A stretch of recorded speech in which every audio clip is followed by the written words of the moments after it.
Welcome back to the Holy Land Uncovered.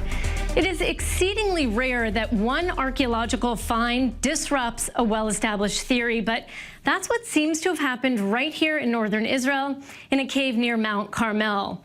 There, paleoanthropologist Israel Hershkovitz and his team discovered a human fossil part of a jawbone that dates back more than 175,000 years. Now, if confirmed, that means ancient man, Homo sapien, may have left Africa at least 50,000 years earlier than we thought. I'm honored and thrilled to introduce via Skype Professor Mina Evron. She's an archaeologist from the University of Haifa. She was part of the team that discovered the jawbone and has worked on dating it. She'll give us firsthand details. Thank you so much, Professor, first of all, for joining us. I know the whole world, the media world, has called you for interviews. I'm glad that you made time for us. I want to ask you first, when this jawbone was discovered in 2002, your team was convinced that it was human, that it was Homo sapien, not Neanderthal, but it took a long time for you to convince others. Tell me why you thought that, and a little bit about the journey. I know you had to take the jawbone really around the world. Yeah, well, first of all, I'm the archaeologist of the team, so it was an organized, quite long-term archaeological excavation, about 10 years long, during which we uncovered all kinds of data related to this human remain.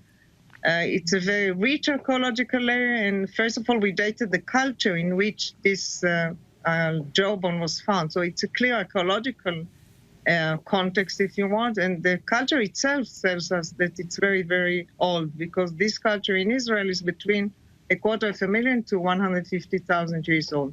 So if it came from the layer, a very well-defined layer, then it's already old.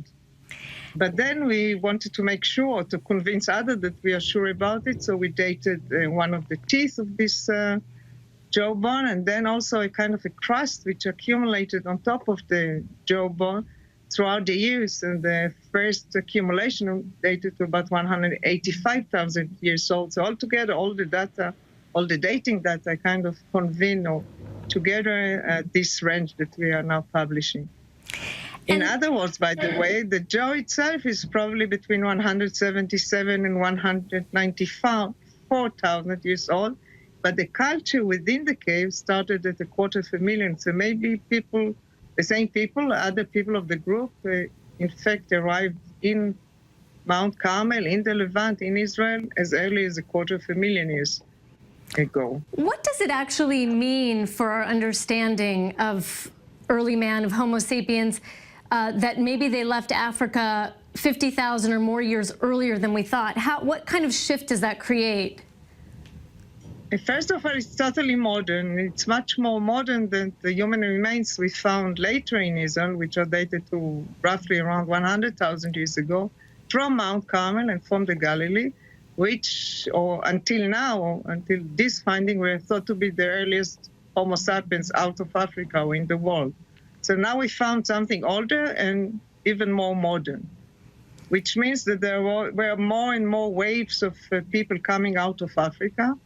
And it means also that if we came of Africa or we arrived in Israel 250,000 years ago, we must have evolved as a species, as a modern human group much earlier, maybe even 500,000 years ago, somewhere in Africa, we don't know where. Which means, in turn, that for a very, very long period of time, we lived together with other species, with other types of archaic Homo sapiens, interacted with them, interbred with them, accumulated all kinds of biological and cultural traits. Are you saying that this find may be a type of Homo sapiens, that one of a number that may have died out?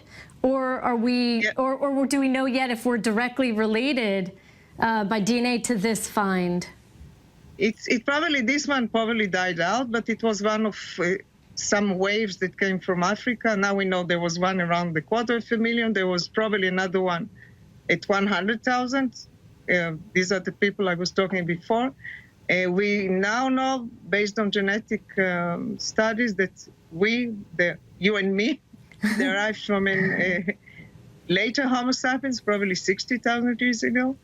but we don't know exactly if he died out. We guess he died out, and also it gives some kind of an explanation why the people around 100,000 years ago look so varied and so different, as if they derived from a mixing of populations. Because when these people came from Africa, Israel wasn't void, you know, it wasn't empty. We have cultures in Mount Carmel dating to at least 500,000 years ago. There's a whole sequence of cultures. So they came from Africa, and apparently they kind of mixed with this population. That's why the later population seems so varied. Thank you so much, Professor. We hope that we are going to be able to come up and speak with you and do a longer piece about this. It's fascinating, and I appreciate your time. That's all for today. We hope you enjoyed the show. Please join us again next week, same time, same place, here on I-24 News for another edition of the Holy Land Uncovered. I'm Jordana Miller. See you soon.